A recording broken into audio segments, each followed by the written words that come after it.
Le professeur, c'est un honneur pour moi, comme pour tous les autres, de vous avoir en face. Particulièrement pour moi, je suis l'un des responsables du cabinet de recherche CAREPC, Centre africain de recherche et de partage de connaissances. D'accord. Je suis crédité d'un temps extrêmement limité, 5 minutes. Je vais faire un effort pour ne pas déborder. Je vous ai suivi de bout en bout. J'ai pris note largement afin que mon cabinet soit édifié de ce que nous avons pu retenir ici. Et si nous avions, en tant que membre de la société civile, à faire des suggestions, que nous ne fassions pas de redondance par rapport à ce que nous avons pu retenir ici. Ceci dit, monsieur, encore une fois, je suis personnellement préoccupé par 3 points que je vais évoquer très rapidement. Le premier point, vous l'avez évoqué avec éloquence, s'agissant de la protection des minorités et de leur patrimoine ancestral. Pour ma part, c'est un point extrêmement sensible que nous avons partagé régulièrement dans notre cabinet.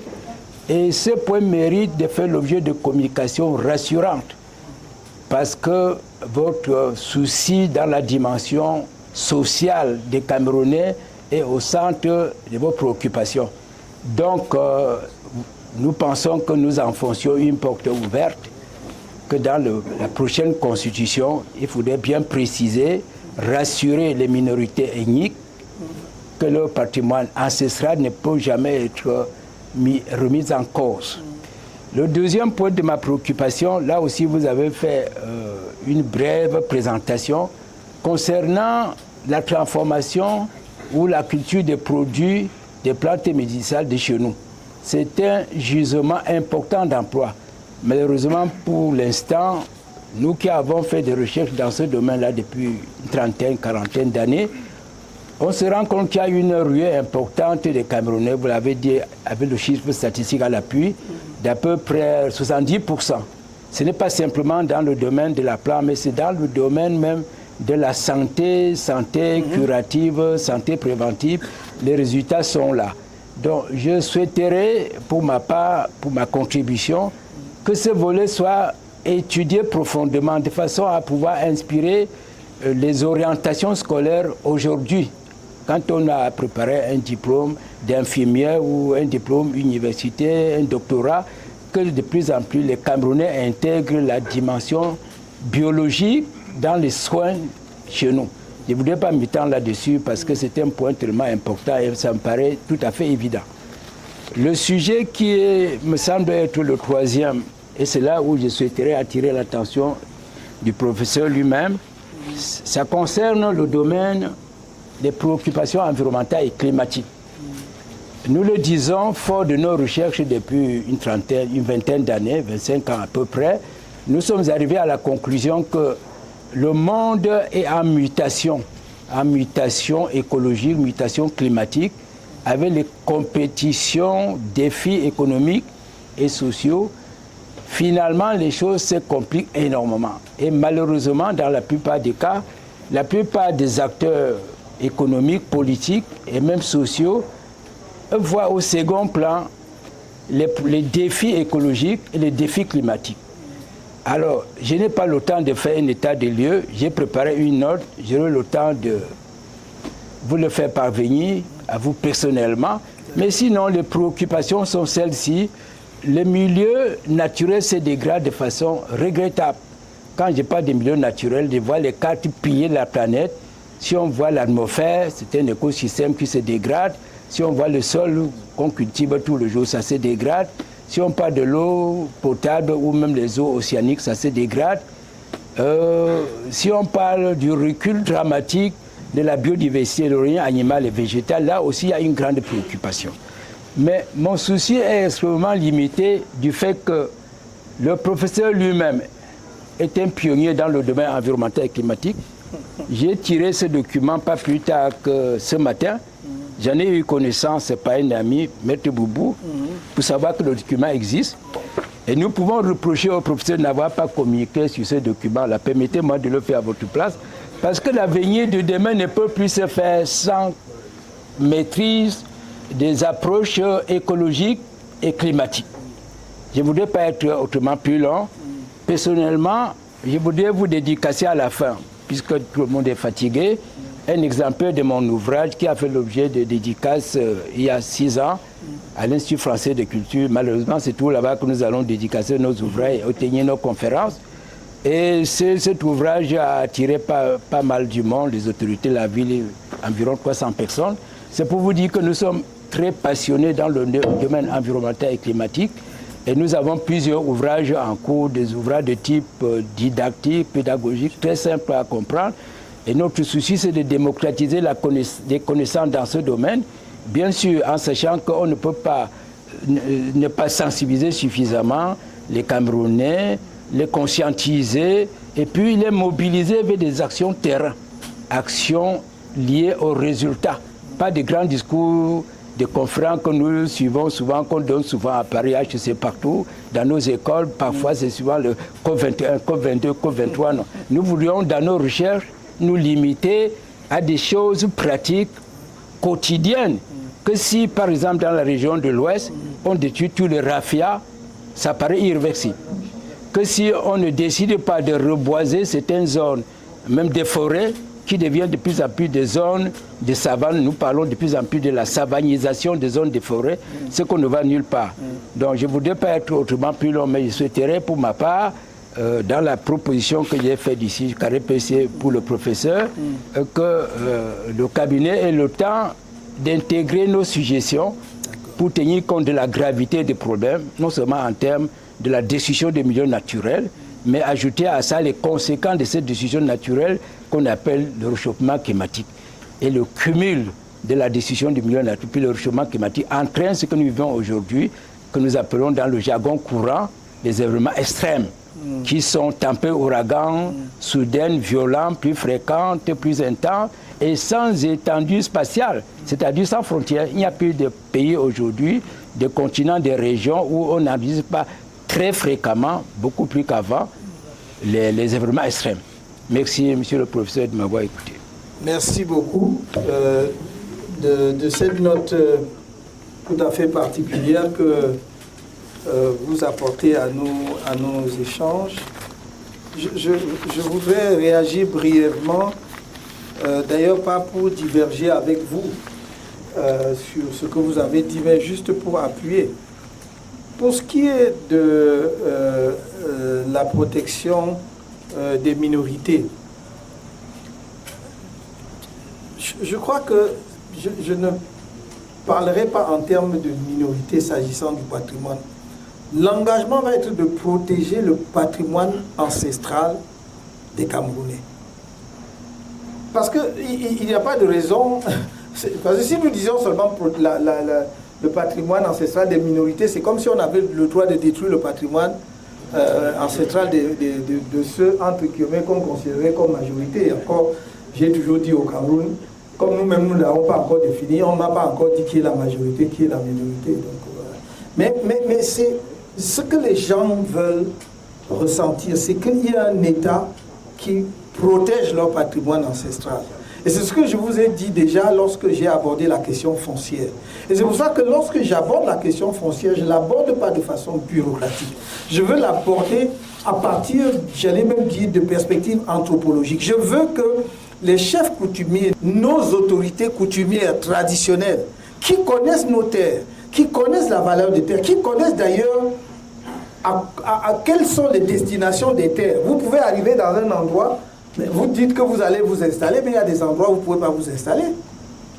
Donc ces gardiens même justement de nos patrimoines, de nos cultures doivent nous aider à aborder avec une perspective nouvelle la question foncière dans notre pays. Et effectivement en protégeant le patrimoine ancestral. Personne ne doit dépouiller qui que ce soit de son patrimoine ancestral.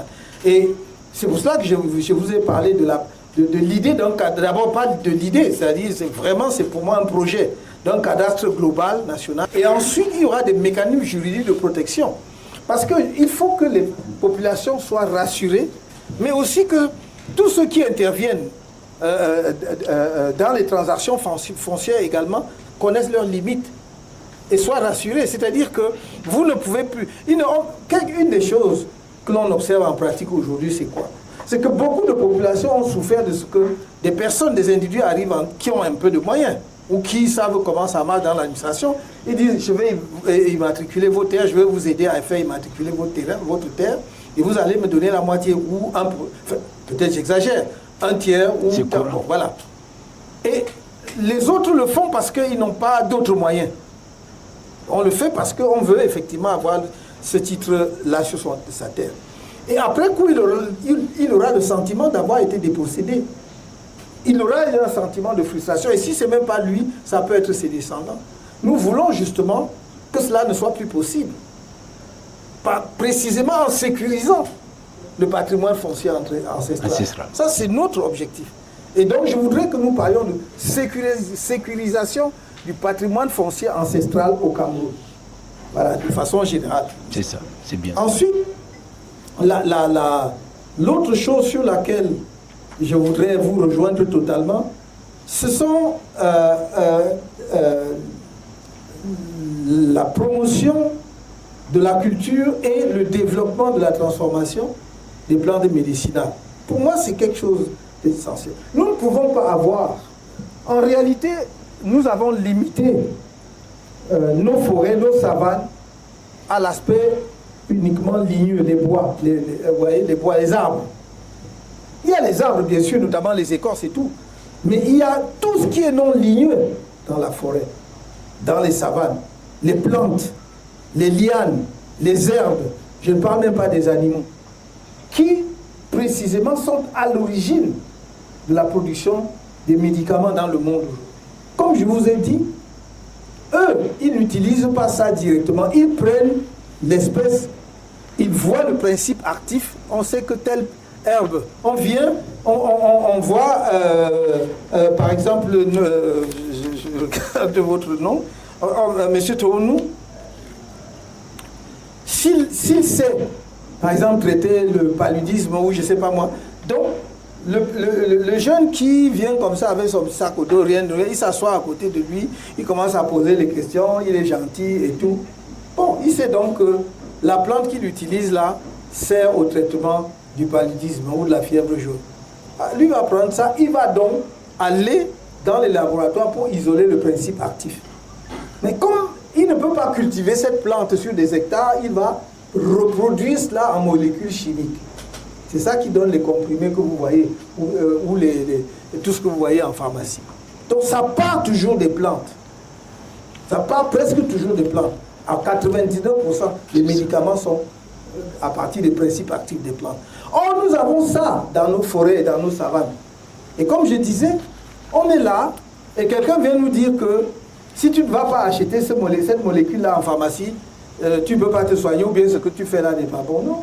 Je dis, on va introduire officiellement, formellement, la pharmacopée traditionnelle, l'exploitation de nos plantes médicinales dans le système médical et pharmaceutique camerounais.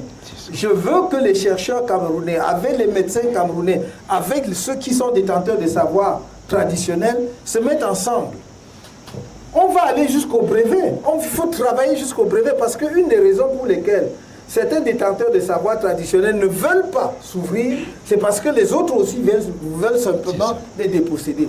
Il faut donc que quelqu'un qui dit « moi je sais traiter telle affection ou telle maladie par telle plante », que l'on vérifie déjà s'il traite. Maintenant, quand il a fait, le protocole doit dire qu'une fois qu'on a testé et que ça, on va dire comment il produit. Si nous n'avons pas les instruments ou les outils pour produire ça de façon industrielle comme on le fait, on va le faire à un niveau artisanal. Ah, d'accord, on va le faire sous forme, par exemple, de décoction. Comme il travaille avec des médecins, on va déterminer la posologie. Donc on a donné, lui disait qu'il donnait un verre ou 4 verres, mais bon, peut-être qu'en 2 verres même, on arrive à soigner s'il y a une plus forte concentration. Et on va définir, on va donc déterminer le brevet. Que celui qui est parti, qui à l'origine faisait ça sur le plan traditionnel, il dépose ce brevet-là avec les chercheurs qui ont complété. Voici ce que chacun représente dans le brevet. Et quand vous produisez, quand c'est commercialisé et tout ça, chacun s'y retrouve. Mais il faut que définitivement nous introduisions cela dans notre système de soins et de production nationale. Donc je ne peux qu'être d'accord avec vous. C'est une richesse inouïe. Moi je vois, j'ai grandi en voyant les gens toujours aller, on vous dit on dit qu'il a la fièvre jaune, on dit non, allez voir le papa qui est là-bas, il va vous donner le médicament, la personne est guérie. Et subitement maintenant on nous dit que si, bon, il n'y a plus personne, si tu ne vas pas seulement, enfin, ça ne tient pas. Ça ne tient pas. Donc j'appuie seulement ce que vous avez dit, on ne peut qu'être d'accord là-dessus. Et enfin, en ce qui concerne l'environnement, comme vous l'avez dit, c'est vraiment, comme vous l'avez dit, un de mes champs de préoccupation, je crois pouvoir dire ça en 420 pages. Oui, que j'ai été le premier à travailler sur le sujet en Afrique subsaharienne, et même en Afrique, a produit un livre sur le droit de l'environnement. En Afrique, ce n'est pas au Cameroun, c'est en Afrique, donc y compris en étudiant les législations nationales de tous les autres pays qui faisaient cela. Le livre a été publié en 1996. 96, c'est ça. Oui, en 1996. Et je dois dire aujourd'hui qu'il n'a jamais eu d'équivalent, il n'a jamais été remplacé. Les gens me demandent de faire une nouvelle édition. Je leur dis, mes frères, moi aussi je vieillis. Vous commencez à créer, continuez. Faites de nouvelles éditions, vous pouvez enrichir. C'est juste pour dire en plaisantant, sous forme de plaisanterie, et détendu, que l'environnement est un de mes sujets de préoccupation. Ce n'est pas vraiment purement esthétique. Parce qu'il y a un lien d'ensemble. Nous parlions par exemple de la pharmacopée traditionnelle. Si vous allez dans une zone et vous commencez à détruire n'importe quoi, vous détruisez les plantes médicinales sans même vous en rendre compte. Vous détruisez certaines espèces d'animaux qui entrent même justement dans cette pharmacopée-là et dans beaucoup de choses. Donc nous devons faire attention. Et il a cité un exemple qui me touche personnellement, parce qu'à l'époque, quand j'avais vu ça, j'avais attiré l'attention. Pour prendre la région de l'Ouest, la destruction des raffias. Parce que les gens ne savent pas ce que c'est que c'est ça qui conserve l'eau. Si vous détruisez les raffias, vous allez voir qu'en amont, tous les cours d'eau qui dépendaient vont sécher. Et je vais vous donner un exemple. Quand vous allez à l'Ouest, si vous traversez vers Baranté, à un moment donné, c'est en train de revenir, c'est-à-dire à un moment donné, donc je crois qu'il y a un pont, il y avait un contrebas, un petit cours d'eau, flaque d'eau qui s'asséchait pratiquement. Depuis que les arbres reviennent, la végétation revient et les raffias, ce cours d'eau est en train de monter. Ouais, le débit augmente. Le débit augmente. C'est basique, c'est élémentaire. Donc si nous voulons tuer une de nos richesses fondamentales qui sont les cours d'eau qui traversent notre pays, commencer à détruire donc tout ça. Et j'ai dit à l'époque, c'était une erreur monumentale, les gens détruisaient pour produire de la tomate, les maraîchers. Et sauf que vous ne pouvez même pas produire 4 années de consécutives parce que l'eau s'est asséchée, donc vous ne pouvez plus produire. Ouais. Donc il faut vraiment faire attention à cela. Je ne voulais pas entrer, et je n'avais pas le temps d'entrer dans ces détails-là. C'est même une question de survie. J'ai ajouté, vous voyez, si vous prenez les différentes aires agroécologiques du Cameroun, vous verrez... Prenons l'Ouest. Le problème, c'est que les gens ne comprennent pas que vous pouvez avoir des mécanismes qui vous permettent de protéger l'environnement tout en permettant aux populations de vivre. Je prends un exemple. Si vous savez qu'il y a une zone, je ne connais pas très bien les autres zones du Cameroun où on produit ça, mais ça doit certainement se produire dans d'autres zones. Ce qu'on appelle les fruits noirs. Ouais. Vous connaissez le fruit noir? C'est un arbre très géant, il met 30 ans pour produire. 30 ans. C'est très compliqué. Donc si vous le mettez dans des zones comme ça, parce que généralement ça produisait, ça poussait naturellement. Mais on peut le planter aussi. Si j'ai maîtrisé. Si vous le mettez, parce que c'est un fruit qui est prisé, puisque je sais que les gens partent même du Gabon pour venir acheter ça, du Congo. Ça coûte très cher. Parce qu'il se trouve par hasard que dans notre concession, là, il y en a un qui a poussé.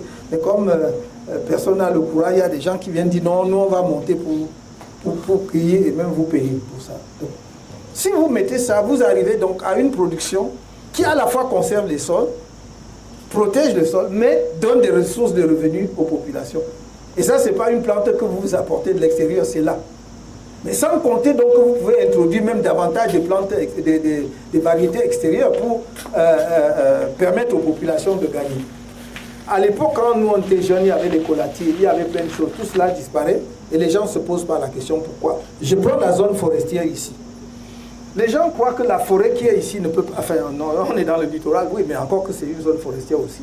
Je parle toujours comme si c'était à Yaoundé. Mais que la forêt ne peut pas disparaître, si nous la gérons mal, elle disparaît. Et on voit bien que dans certaines zones où il y a, comme vous dites, on est en train de savaniser la forêt, c'est-à-dire que la savane, ce qui était une zone forestière devient une zone de savane. La législation camerounaise prévoit que pour couper, quand vous coupez un arbre, vous devez replanter. Je ne vois pas la replantation au Cameroun. Honnêtement, je ne la vois pas. Le plus désastreux, c'est que comme nous avons des bois précieux, en tout cas recherchés dans nos forêts, les exploitants forestiers détruisent tout ce qu'il y a autour pour aller chercher cet arbre. Si vous voulez, quelqu'un veut aller couper, par exemple, un boubinga, un doucier, un hiroko, ou les bennes, ou moabi, ou les bennes. Voilà. Le tracteur là, il va pour se frayer le passage, il va détruire tous les arbres qu'il y a autour. Personne ne récupère. Et c'est ce que je déplore. C'est-à-dire que vous pouvez récupérer, même si ce n'est pas pour faire du bois d'œuvre, vous pouvez l'utiliser autrement, puisque vous pouvez le broyer, mâcher, pour faire par exemple du compacté ou des choses agrégées. Vous pouvez transformer ça industriellement. Mais non, on détruit, on laisse ça dans la forêt, et on va chercher l'arbre précieux, et puis personne ne le plante. Mais vous voyez bien qu'autour de ce seul arbre précieux, il y a 4 autres arbres que vous ne connaissez. D'ailleurs, vous ne connaissez pas, parce qu'on ne vous parle que de celui-là. Donc, nous devons non seulement faire une meilleure exploitation, parce qu'on ne peut pas former autant d'ingénieurs des eaux et forêts, comme on en forme, juste pour dans les ministères. Ils doivent être sur le terrain, pour montrer comment on reboise, pour montrer comment tel arbre qui est négligé a une valeur marchande. On ne fait pas le bois simplement pour ce qu'on exporte à l'étranger. Nous devons faire aussi le bois pour ce qu'on utilise chez nous. Je vois, et je termine par là, vous voyez un bois comme le fraquet. C'est ça donc qui sert de carabote pour faire les maisons, les mains. Et même le bois de coffrage. Carabote, c'est un bois léger. Croissance rapide. Hein? Croissance rapide. Croissance rapide et très léger. Ouais.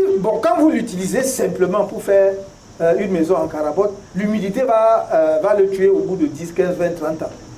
Mais si vous le traitez, il est à l'abri des attaques extérieures de l'humidité. Mais si vous le faites bien, et vous le traitez bien, ça vous permet de faire tout ce que vous voulez, par exemple des mobiliers et tout ça, mais léger en termes de transport. Et je veux donc vous montrer comment des pays qui ont compris ça. Vous connaissez probablement, j'ai cité ça dernièrement, une entreprise qu'on appelle Ikea. Suédois. Très bien. C'est le bois blanc.